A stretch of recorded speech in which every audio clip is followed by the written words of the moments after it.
شادی کی پہلی رات کو میں نے محسوس کر لیا کہ میرا شوہر اپنے والدین کے ساتھ بہت محبت کرتا ہے، جبکہ میری ماں نے رخصتی کے وقت مجھے سمجھا دیا تھا کہ میاں بیوی کو علیحدہ رہنے میں ہی سکون ملے گا۔ اور خبردار جو نند اور ساس سے گلی ملی، ورنہ ساری زندگی ان کی لاتیں کھاتی رہو گی۔ میں نے ماں کی پڑھائی پٹی پر عمل شروع کر دیا۔ اب روز میرا ایک ہی وتیرا تھا، جب گھر آتے کمرے میں داخل ہوتے منہ پھیر لیتی، بات کرتے تو لڑنا شروع کر دیتی کہ میں تمہاری اس مشترکہ فیملی سسٹم میں نہیں رہنا۔ میں اکلوتی ضرور تھی، مگر منہ میں سونے کا چمچہ لے کر پیدا نہیں ہوئی تھی، کیونکہ والد صاحب پرائمری اسکول کے ٹیچر تھے۔ صاف ظاہر ہے کہ پرائمری اسکول ٹیچر کی آمدنی کیا ہوتی ہے۔ ان کی تنخواہ میں دال روٹی بمشکل پوری ہوتی تھی، تو مجھے وہ کیسے عیش دیتے؟ والدہ ایک کمزور سی عورت تھی اور سارا دن سلائی کڑھائی کا کام کرتی۔ تب گزر بسر ہو رہی تھی چھوٹے سے گاؤں میں رہنے کی وجہ سے۔ امی ابو کے ذہن زیادہ ترقی نہ کر سکے۔ انہوں نے کبھی دنیا دیکھی اور نہ اپنے علاقے سے باہر نکلے، تو انہیں کیا پتا کہ دنیا کتنے آگے جا رہی ہے۔ میرے ساتھ اچھے گھرانوں کی لڑکیاں پڑھتی تھی۔ ان کے گھر اور رہن سہن دیکھ کر میرا بھی جی چاہتا کہ ان کی طرح زندگی بسر کروں، خوب پڑھوں لکھوں اور ویسی نظر آؤں۔ ایک بات سمجھ میں آتی تھی کہ اگر میں زیادہ پڑھ لکھ گئی تو ترقی کر سکوں گی اور میری شادی بھی کسی اچھے پڑھے لکھے گھرانے میں ہو جائے گی۔ تبھی دن رات محنت کرتی، کتابوں سے دل لگا کر رکھتی۔ ارادہ تھا کہ FSC میں اچھے نمبر لے کر میڈیکل میں داخلہ لوں گی اور ڈاکٹر بن جاؤ گی، تاکہ تقدیر بدل جائے۔ ہمارے گاؤں میں اسکول میٹرک تک تھا، اس کے بعد لڑکیوں کو کالج کی تعلیم کے لیے لڑکوں کے کالج میں داخلہ لینا پڑتا تھا۔ جب میں نے میٹرک پاس کیا تو والد صاحب سے آگے پڑھنے کی اجازت طلب کی۔ انہوں نے صاف انکار کر دیا اور کہا، کیا تم اب لڑکوں کے ساتھ پڑھو گی؟ یہ مجھے ہرگز منظور نہیں۔ آرام سے گھر بیٹھو، ماں ایسے مواقع پر ہمیشہ ڈال کا کام کرتی تھی، اور بیٹی اپنے مسائل کے حل کے لیے ماؤں کا سہارا لیتی ہے۔ لیکن میری امی کچھ اور طرح کی تھی۔ جب میں نے اس سلسلے میں ان سے مدد طلب کی تو وہ بولے، آگے پڑھ کر کیا کرے گی؟ خواہ مخواہ کے خرچے ہوں گے، اچھا ہے کہ گھرداری سیکھ لے۔ تیری شادی کرنی ہے، وہاں سسرال میں کھانا بنانا اور سینہ پروانا ہی کام آئے گا۔ کتابیں نہیں، باشعور ہوتی ہی کچھ لڑکیاں شادی کے خواب دیکھتی ہے، اور کچھ اعلیٰ تعلیم پانے اور کچھ بن کر دکھانے کے دھیان میں رہتی ہے۔ میں دوسری قسم کی لڑکیوں میں سے تھی۔ بدقسمتی سے ماں اور باپ کی سوچوں کے آگے کچھ نہ کر سکی اور سارے خواب چکناچور ہو کر رہ گئے۔ ہم جماعت لڑکیوں نے کالج میں داخلہ لے لیا اور مجھے گھر آ کر بتایا کہ کالج کی زندگی بڑی سہانی ہوتی ہے، تم داخلہ لے لو۔ ایک نے تو داخلہ فارم بھی لا کر دیا، جو امی کے اس کے ہاتھ سے لے کر پاڑ دیا اور کہا کہ آئندہ ملنے آؤ تو کالج کی باتیں نہ کرنا۔ رخسانہ جب چلی گئی میں بہت روئی۔ امی جان کا اپنا مزاج تھا، بھلا ان کو کیسے سمجھا سکتی تھی کہ ماں، آگے پڑھنا، آگے بڑھنا، کچھ بننا میری زندگی کی سب سے بڑی خواہش ہے۔ شادی تو ہر لڑکی کی ہو جاتی ہے، گھر بھی بس جاتے ہیں، لیکن پڑھائی کی ایک ہی عمر ہوتی ہے۔ اگر یہ عمر نکل جائے تو پھر کچھ ہاتھ نہیں آتا۔ لیکن ماں بس ایک بات جانتی تھی کہ شادی جلدی ہونی چاہیے، کیونکہ شادی کی بھی ایک عمر ہوتی ہے۔ اگر وہ نکل جائے تو پھر کچھ ہاتھ نہیں آتا۔ رفتہ رفتہ میرے آنسو خشک ہو گئے۔ میں نے کالج کو خواب سمجھ کر بلا دیا اور ماں کے ساتھ گھریلو کام کاج میں لگ گئی۔ جو وقت بچتا سلائی کڑھائی کا کام کرتی۔ یہ معمول تھا کہ علاقے کے اچھے گھرانوں سے عورتیں امی کے پاس کام بنوانے آتی تھی۔ وہ اپنے کپڑے جوڑے اور داغے موتی ستارے دے جاتی تھی اور ڈیزائن بھی سمجھا جاتی تھی۔ میں نے امی سے کام سیکھ لیا، لیکن میرے ہاتھ میں سے ان سے زیادہ نفاست اور صفائی تھی۔ عورتیں میرا کام دیکھ کر دنگ رہ جاتی، وہ میرے سلیقے اور صورت کی تعریف کیے بغیر نہ رہ سکتی۔ امی سے باتوں باتوں میں کہتی، آپ کی لڑکی بہت اچھی ہے، جس گھر میں جائے گی اجلا کر دے گی۔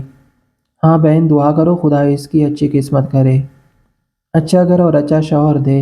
ابھی تو کوئی رشتہ ملا نہیں، دن رات یہی فکر کھائی جاتی ہے۔ امی ابو میرے لیے رشتہ تلاش کر رہے تھے اور ساتھ مختلف اشیاء خریدنے میں لگے تھے۔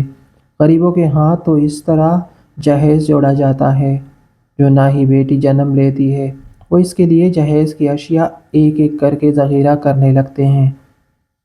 امی نے بھی ایسا ہی کیا تھا۔ ایک دن کا ذکر ہے، دوپہر کے کھانے سے فارغ ہو کر ایک دوپٹے پر موٹی ٹانکنے کا کام کر رہی تھی کہ فون بجنے لگا۔ امی نے اٹھا کر فون اٹینڈ کیا۔ باتوں سے اندازہ ہوا کہ میری ماں بہت خوش ہو رہی ہے۔ آخر میں نے امی کا ان کا شکریہ ادا کیا اور سلام کر کے فون رکھ دیا۔ میں نے نگاہ اٹھا کر ماں کے چہرے کو دیکھا۔ وہ بہت مسرور لگی، سر پر ہاتھ پھیرا اپنے لگی اور کہا، شکر ہے میری چاند سی بیٹی کے لیے اتنا اچھا رشتہ ملا ہے۔ اس وقت ابو آ گئے۔ خوشی سے ماں نے پہلی بات یہی بتائی، سنو ساجدہ کے ابو ذکیہ بیگم جو مجھ سے کڑھائی کروانے آتی تھی، انہوں نے ہمارے لیے بیٹی کا رشتہ پسند کر لیا ہے۔ لڑکا محکمہ تعلیم میں 16 گریڈ کا آفیسر ہے اور اس کی عمر 25 سال ہے۔ وہ ہفتے کے دن بات پکی کرنے آ رہے ہیں۔ امی کے منہ سے یہ باتیں سن کر میرا چہرہ شرم سے سرخ ہو گیا۔ اٹھ کر وہاں سے دوسرے کمرے میں چلی گئی۔ ابو بے حد خوش تھے۔ وہ بے اختیار میرے کمرے میں آ گئے اور دعا دی۔ 2 دن بعد ذکیہ بیگم مٹھائی کا ٹوکرا لے کر آ گئی اور بات پکی ہو گئی۔ امی نے مٹھائی رشتہ داروں میں بانٹ دی۔ سب مبارکباد دینے آنے لگے۔ میری سہیلیاں بھی آئی۔ ہر ایک کی زبان پر ایک ہی بات تھی، کیسا اچھا لڑکا قسمت والوں کو ملتا ہے، تم بڑی خوش نصیب ہو کہ آفیسر ملا ہے۔ جن دن لڑکے والوں نے رسم کے لیے آنا تھا، ماموں چچا اور دیگر بڑے بھی ہمارے گھر آ گئے تاکہ ان کی بھی تسلی ہو جائے۔ سب نے لڑکے کا نام پوچھا۔ ابو نے تنویر بتایا۔ دوپہر کو تنویر کے گھر والے آ گئے تھے۔ امی نے کہا کہ کھانا تم اچھی بناتی ہو لہٰذا کھانا تیار کر دو۔ میں نے مٹن قیمہ، چکن روسٹ، بریانی اور کھیر بنائی۔ ابھی میں کچن میں ہی تھی کہ آسکا نے بتایا کہ مہمان آ گئے۔ امی ان کو مہمان خانے میں لے آئے۔ ماموزاد آسکا جو میری مدد کے لیے آئی ہوتی تھی مجھے چھیڑنے لگی، لو بھائی یہ تو پوری فوج آ گئی ہے، تمہاری سسرال سے، تمہارے ساس سسر جیٹھ جٹانی دیور دیورانی مائیں بچوں کے اور تمہارے ہونے والے، وہ بھی خوب بن ٹن کر کے آئے ہیں۔ اب جناب ان لذیذ کھانوں کے علاوہ اپنے حسن کی جھلک بھی انہیں دکھانی ہوگی، لہٰذا جلدی سے منہ ہاتھ دھو کر تیار ہو جاؤ۔ وہ اگر ادھر ادھر آ گئے تو برا ہوگا کیونکہ جناب پسینے میں شرابور کام والی ماسی لگ رہی ہے۔ میں نے غصہ دبا کر کہا، سائقہ کی بچی، چل یہاں سے زیادہ زبان نہ چلا اور کھانا وہاں تک لے جانے میں میری مدد کر۔ ہاں بھائی مگر تم اپنا ذرا حلیہ تو درست کر لو۔ تبھی میں نے جلدی سے منہ ہاتھ دھو لیا، بالٹی کیا اور پھر آہستہ چلتی ہوئی وہاں پہنچی۔ دل زور زور سے دھڑک رہا تھا اور نہ جانے خدشات گہرے ہوئے تھے۔ کھانے کی ٹرے دھیرے سے میز پر رکھ کر پہلے ایک عمر رسیدہ عورت کی طرف دیکھا جو شاید میری ہونے والی ساس تھی۔ اس نے بڑی محبت سے مجھے پاس بلایا اور سینے سے لگا کر میرا ہاتھ چومتے ہوئے کہا، ارے میری بیٹی تو چاند سے بھی زیادہ خوبصورت ہے۔ کیوں بھائی تنویر، ہمیں رشتہ قبول ہے۔ 3 پیس سوٹ میں ملبوس تنویر جس کا چہرہ شرم سے سرخ ہو گیا تھا، مجھے بہت اچھا لگا۔ میں جلدی سے کچن میں آ گئی۔ کھانا کھانے کے بعد باتیں شروع ہوئی۔ شام کی چائے سے پہلے انہوں نے منگنی کی رسم ادا کی اور پھر چائے پی کر چلے گئے۔ 3 ماہ کے بعد شادی کی تاریخ رکھ دی گئی تھی اور شادی کی تیاریاں زور و شور سے شروع تھی۔ ہمارا گھر رشتہ داروں سے بھر گیا، میں اکلوتی تھی۔ ابو نے اپنی حیثیت سے بڑھ کر تمام اہتمام کیا تھا۔ 2 ہفتے قبل ہی ڈول بجانا شروع ہو گئی۔ مجھے اتنی محبت مل رہی تھی کہ میں نے کبھی اس بارے میں سوچا نہ تھا۔ سہیلیاں زور صبح آ جاتی، بٹن ملا جاتا، گیت گائے جاتے، مجھے مایو بٹا دیا گیا تھا۔ سو اب میں قیدی ہو کر رہ گئی۔ تائی پھوپھو خالہ ممانی سب آ کر وقتاً فوقتاً غداری کے راموز سمجھاتی تھی کہ بیٹی اپنے شوہر کا کہنا ماننا اور خاوند کو اتنی محبت و عزت دینا کہ وہ تیرا ہو کر رہ جائے اور تیری ہر بات مانے۔ وقت رخصت امی نے مگر عجیب باتیں کہی۔ مثلاً بیٹی پہلے دن سے شوہر پر رعب رکھنا اور کہنا کہ مجھے الگ گھر میں رکھو، اسے سرکاری گھر مل سکتا ہے تو مشترکہ فیملی میں رہنے کی بجائے تم دونوں میاں بیوی کو علیحدہ رہنے میں ہی سکون ملے گا، اور خبردار جو نند اور ساس سے گھلی ملی ورنہ ساری زندگی ان کی لاتیں کھاتی رہو گی۔ تمہارا شوہر 22,000 تنخواہ لیتا ہے، اسے کہنا کہ 4,000 ماں کو دے، باقی 18,000 تم کو دے۔ میں نے ماں کو ان نصیحتوں کو وقت رخصتی ذہن نشین کر لیا۔ ماں نے بار بار ہدایت کی تھی کہ میری نصیحت بھولنا مت، یہ سوچے بغیر ان حرکتوں سے میرا گھر چور بھی سکتا ہے۔ سسرال والے تعلیم یافتہ مہذب اور صاحب حیثیت لوگ تھے، ہم ان کے مقابلے میں کچھ بھی نہ تھے۔ خاندان والے ایش کر اٹھتے، وہ نہایت اعلیٰ قسم کی برانڈ اور زیورات لائے تھے اور اسی جوڑے میں بے حد جچ رہی تھی۔ ابو نے کافی رقم ادھار لی تھی، لڑکے والوں کی حیثیت کے مطابق دھوم دھام سے شادی کی، صورت اور سیرت دونوں ہی خوب تھی، تبھی وہ میرا بہت خیال کر رہے تھے۔ میرے پرتپاک کیا گیا قدموں میں پھول ہی پھول تھے، سال بھر بھر کے پھولوں کی پتیاں نچھاور کر رہے تھے۔ اس روز کو میں خوش قسمت سمجھ رہی تھی کہ کسی کو ایسا احترام نہ ملا ہوگا جتنا مجھے اس گھر میں مل رہا تھا۔ لگتا تھا جیسے میں ماں ہوں اور میرے سامنے باقی سب رعایا ہیں۔ سواگ رات کو میں نے محسوس کر لیا کہ میرا شوہر اپنے والدین کے ساتھ بہت محبت کرتا ہے، کیونکہ گھونگھٹ اٹھاتے ہی جو بات کہی وہ یہ تھی، ساجدہ دیکھو، تم میری حقیقی محبت اس وقت پا سکو گی جب تم میرے والدین سے محبت کرو گی، ان کا احترام کرو گی۔ ایسا نہ ہوا تو تم میرا دل نہیں جیت پاؤ گی۔ 2-3 ماہ تک تو میں چپ رہی۔ امی کا بار بار فون آتا تھا، یہی وقت ہے، اگر کچھ کر سکتی ہو تو کر لو، کہ وقت گزرنے کے ساتھ ساتھ جب تمہارے شوہر کا دل تم سے بھر جائے گا پھر کچھ نہ کر سکو گی۔ پہلے سوچا کہ امی جان کو سمجھاؤں کہ ماں نہ جانے تم کن وقتوں کی باتیں کرتی ہو، اب وہ زمانہ نہیں ہے، ساس ماں جیسی ملی ہے اور دیور بھائی جیسا ہے، دیورانی اور نندی بھی سب محبت کرنے والی ہے، تو پھر بلا میں کیوں 1.5 اینٹ کی مسجد الگ بناؤں اور سب سے الگ ہو کر رہوں، تو کیا میں تنہا رہ کر اچھی لگوں گی؟ میں ماں سے دبے لفظوں میں کہتی تھی کہ اماں فکر نہ کرو، یہاں سب ٹھیک چل رہا ہے، روز فون کر کے ایسی باتیں نہ کہا کرو کہ میں پرگندہ ذہن ہو جاتی ہوں، جب سب اچھا برتاؤ کرتے ہیں پھر کیوں ان سے بگاڑ لوں؟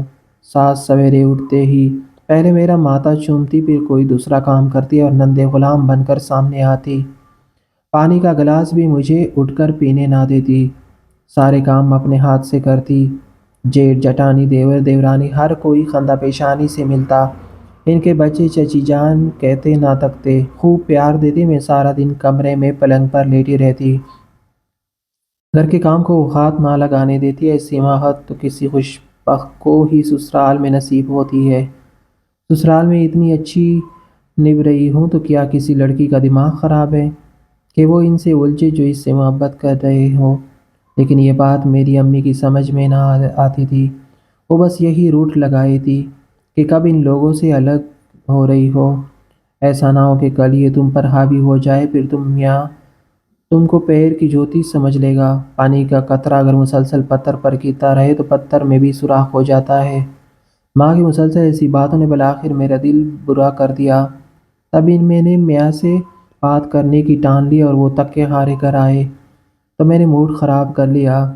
وہ مجھ سے حسب معمول ہنس ہنس کر باتیں کر رہے تھے اور میری تیوری پر بل پڑے تھے، کسی بات کا جواب نہ دیا تو تنویر کا ماتھا ٹنگ گیا، ضرور کوئی بات ہے ورنہ پہلے تو کبھی ایسا نہ ہوا تھا۔ انہوں نے بہت پیار سے پوچھا، کیا بات ہے؟ کسی نے کچھ کہا ہے؟ میں چپ رہی، جب بار بار یہی پوچھا تو پٹ پڑی اور کہا کہ ایک بات ہو تو بتاؤ، صبر کی انتہا ہوتی ہے، آخر کتنے دن چپ رہوں، اب میں اس گھر میں ان لوگوں کے ساتھ ہرگز نہ رہوں گی، میرا چین و سکون آرام حرام ہے، جس کا جب جی چاہے میرے کمرے میں غصہ چلاتا ہے، آپ کے رشتہ داروں نے تو میرا جینا حرام کر دیا ہے، اگر آپ نے الگ گھر نہ لیا تو میں کچھ کھا کر مر جاؤں گی۔ تنویر کہنے تک خاموش رہے، جب ہم اپنے کمرے میں پہنچے تو میرا ہاتھ چوم کر کہا، آج خیر تو ہے میری جان، ہم سے کچھ ناراض سی لگ رہی ہو؟ تب میں نے غصے میں ہاتھ جھانکتے ہوئے کہا کہ تمہارے گھر والوں کو ایک نوکرانی کی ضرورت تھی، سو مل گئی، حالانکہ گھر کا کام میں نہ کرتی تھی، مگر میں پھر جو شروع ہوئی تو رات گئے تک اول پھول پکتی رہی اور اس نے اف تک نہ کہی۔ اب روز میرا ایک ہی وتیرا تھا، جب گھر آتے کمرے میں داخل ہوتے منہ پیر لیتی، بات کرتے تو لڑنا شروع کر دیتی کہ میں نے تمہارے اس مشترکہ فیملی سسٹم میں نہیں رہنا، ہم الگ گھر میں رہیں گے اور نئی زندگی کا آغاز کریں گے۔ وہ ہر دفعہ پیار سے سمجھاتے، کہتے نہیں میری جان ایسا ناممکن ہے، میں تمہاری ہر ضرورت پوری کر رہا ہوں، تم کو یہاں کوئی تکلیف نہیں ہے، میں اپنے ماں باپ کے سوا جی نہیں سکتا، اگر یہ بات ہے تو پھر تم میرے بغیر جی لو، اور صبح تم مجھے میرے گھر چھوڑ دینا۔ یہ سن کر وہ حیرت کی تصویر بن گئے۔ ان کو مجھ سے ایسی توقع نہ تھی، کیونکہ انہوں نے مجھے کوئی تکلیف نہ دی تھی، بلکہ ہر طرح سے میرا خیال رکھا تھا۔ صبح ہوئی تو میں نے تیاری باندھ لی، کیونکہ امی کے مسلسل فون آ رہے تھے کہ تم نے شوہر سے اپنی بات منوا لی کہ نہیں؟ بے وقوف کہی کہ یہ 4 دن کی چاندنی ہے، تمہارا چاہو پھر یہ لوگ تم کو کولوں کا بیل بنا دیں گے، تب تم کچھ نہ کر پاؤ گی، نئی نویلی دلہن ہو کر اپنی کوئی بات نہیں منوا سکتی۔ بعد کی سوچو، یہ ساری تنخواہ ماں کو دے کر تمہارے ہاتھ 1000 2000 رکھیں گے، اس سے تمہارا کیا خواہش پوری ہوگی؟ قرض میری اماں اتنا سرکایا کہ میرا دماغ خراب کر کے رکھ دیا۔ میں نے ایسی بڑی بڑی باتیں کہنے شروع کر دی جو قبل از دیوانے کا خواب لگتی تھی۔ مثلاً علیحدہ گھر اپنے لیے نہیں، اپنے بچوں کے بہتر مستقبل کے لیے چاہیے۔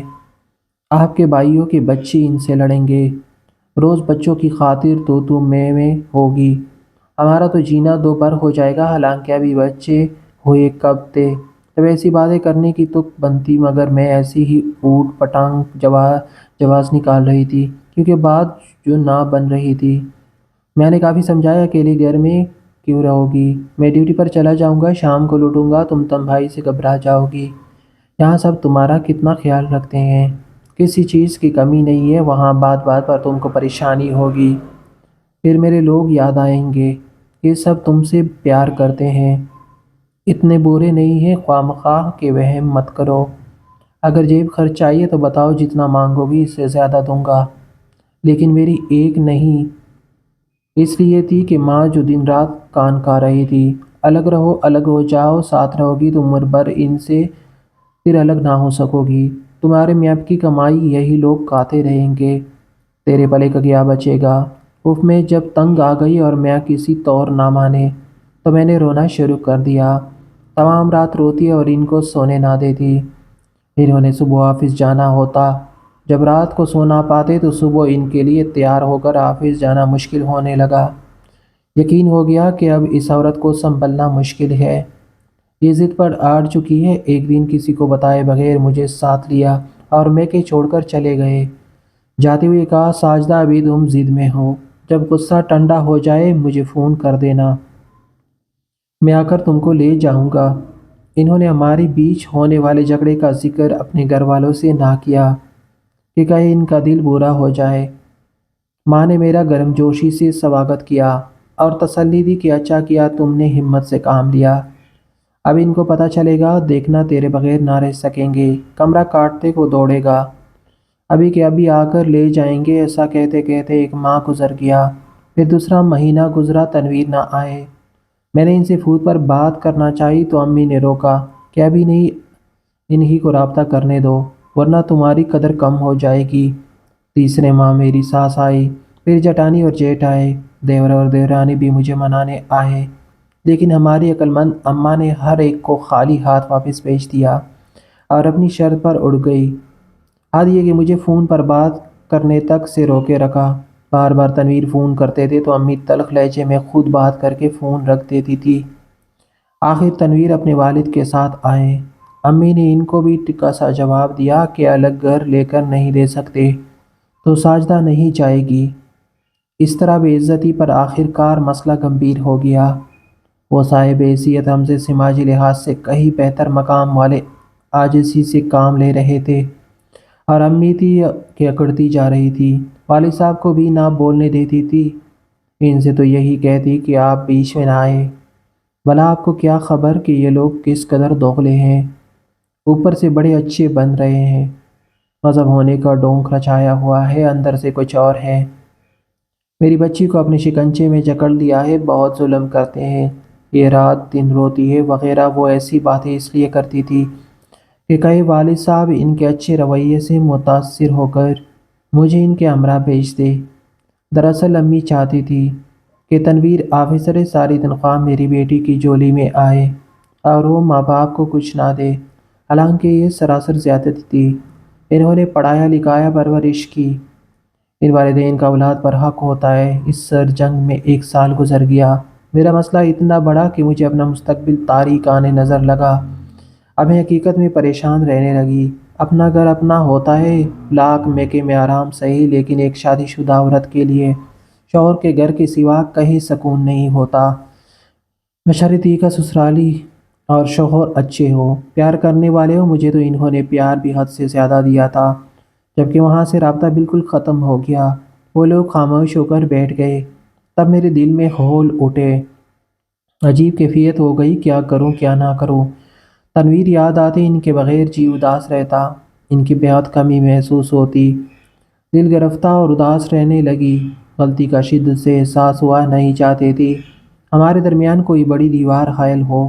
میں شروع دن سے بگاڑ نہیں چاہتی تھی، یہ سب ڈرامہ امی کے کہنے پر کر رہی تھی۔ حالانکہ مشترکہ فیملی سسٹم میں مجھے کوئی تنگی نہ تھی بلکہ آرام تھا۔ جب ماں نے یہ دیکھا کہ یہ ہماری شرط نہیں مانتے تو ہم طلاق کا مطالبہ کر دیں گے، میرے صبر کا پیمانہ لبریز ہو گیا۔ میں نے اپنا مختصر سامان اٹھایا اور بغیر والدین کو بتائے سسرال آ گئی۔ جب ان لوگوں نے مجھے دروازے پر دیکھا تو حیران رہ گئے۔ ساس کے چہرے پر خوشی کی لہر دوڑ گئی، بھاگ کر آئی اور گلے سے لگا لیا۔ سب نے میرا خواندہ پیشانی سواگت کیا اور پچھلی ایک بات نہ دہرائی کہ میں شرمندہ ہو جاتی۔ میں کو اطلاع دی، وہ بھی فوراً گھر کی طرف روانہ ہو گئے اور خوش ہو کر ملے۔ تب مشترکہ فیملی سسٹم، جس کو میری ماں جہنم سے تشبیہ دیتی تھی، مجھے جنت لگا۔ آج میرے 3 بیٹے اور 1 بیٹی ہے۔ امی کافی عرصہ روتی رہی، فون کرتی تھی تو بات کیے بغیر رکھ دیتی تھی۔ دکھ تو ہوتا تھا، مگر اماں کو ٹکرا کر اپنا گھر آباد کیا۔ ایک دن پتہ چلا کہ وہ بیمار ہے اور ان کی دیکھ بھال کرنے والا کوئی نہیں۔ میں چلی گئی، جا کر ان کے گلے لگ گئی، پاؤں پکڑ کر معافی مانگی۔ ماں آخر ماں ہوتی ہے، دل سے لگا لیا اور مان گئی۔ میں نے اور میرے خاوند نے ان کی بہت خدمت کی۔ بیماری میں میری ساس بھی ان کے پاس ٹھہرتی، بہت خیال کیا۔ تب ان کو احساس ہوا کہ سب سسرال والے برے نہیں ہوتے، ہر ساس روایتی ساس نہیں ہوتی۔ آج میری ماں میرے فیصلے پر بہت خوش ہے اور میری سب کے ساتھ اچھی گزر رہی ہے۔